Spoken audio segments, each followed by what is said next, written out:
Hello mga kamoma! For today's video, samahan niyo ako. Tayo ay magpalamig dito sa Aquaterra Maze Garden Resort.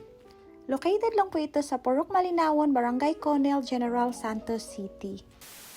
At dahil Sunday nga kahapon mga kamoma, kaya nag-isip-isip kami na magpalamig ng aming mga ulo. At halos lahat ng lakad namin ay wala sa plano, kundi puro on the spot. Alam mo naman, kapag ka nakaplano ay hindi natutuloy. Pero kapag on the spot yung decision mo, ayan, sigurado ako na 100% na matutuloy.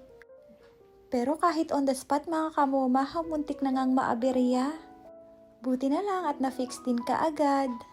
Sa ibang resort sana kami pupunta. Kaso ayun, sa kalagitnaan, nagbago yung isip namin. Kaya dito kami napadpad mga kamoma.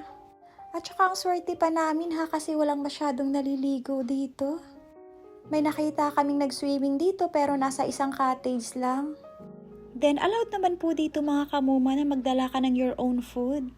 Dahil ang babayaran mo lang dito is yung entrance fee at saka yung cottage. Kaya nagkanya-kanya kaming bit-bit ng aming baon. Aron makatipid po may mga zay. At saka yung mga bata kasi mga kamuma is naboboard sila sa bahay. Habang kumakain kami mga kamuma, ayan, merong gumala na aso. Ang ganda ng kulay niya. Alam nyo ba, medyo maarte din siya ha. Binigyan ko ng plain rice at saka ulam, hindi niya kinain yung kanin. Kaya ang ginawa ko, nilagyan ko na ng sabaw para makain niya.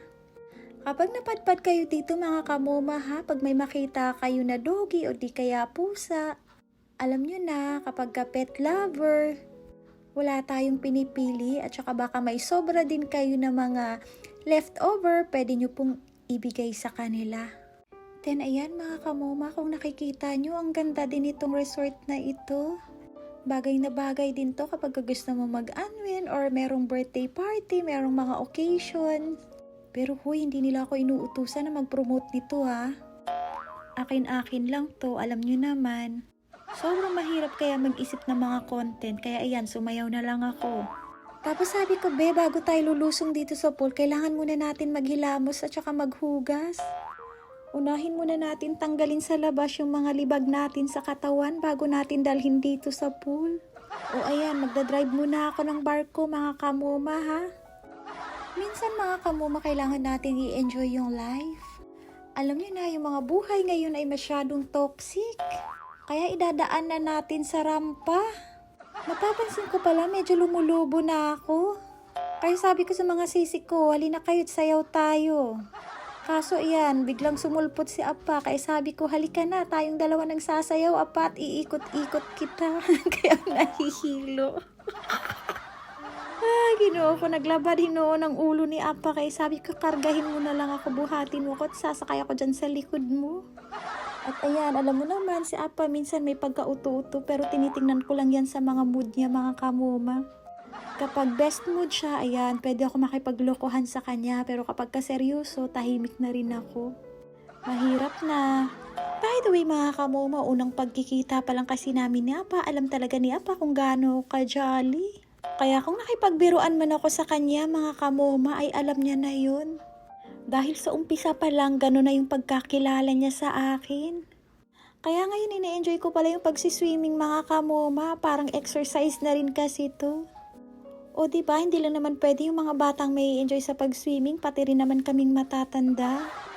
Dahil nga kinabukasan naman kasi is Monday, mga kamoma. Bugbog na naman sa trabaho sa loob ng bahay. Kaya kahit isang araw lang muna, kalimutan muna natin yung mga gawaing bahay at saka yung mga problema na hindi dapat pinoproblema. Dapat nga kasi yung problema ang mamomoblema sa atin at hindi tayo yung mamomoblema sa problema. Bye. Dahil pagka Monday, back to reality na naman. Kanya-kanyang diskarte, kanya-kanyang gawain. Kaya ito yung sinasabi nila na enjoy your life to the fullest. Enjoy your life habang wala ka pang nararamdamang mga sakit-sakit sa iyong katawan. A few moments later. So, eto na nga yung reality na sinasabi ko sa inyo mga kamoma. Dahil pagdating natin sa bahay, gawaing bahay na naman yung atupagin natin. Syempre, at ako'y magplansya nitong mga uniform ng aking mga junakis para kinabukasan ready na.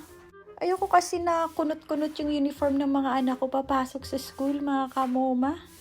Dahil ako naman nung unang panahon, mga kamoma, hindi talaga ako papasok sa school kapag hindi pa naiplansya yung aking uniform. May pasalubong si Nori na bunting. Please watch for the part 2.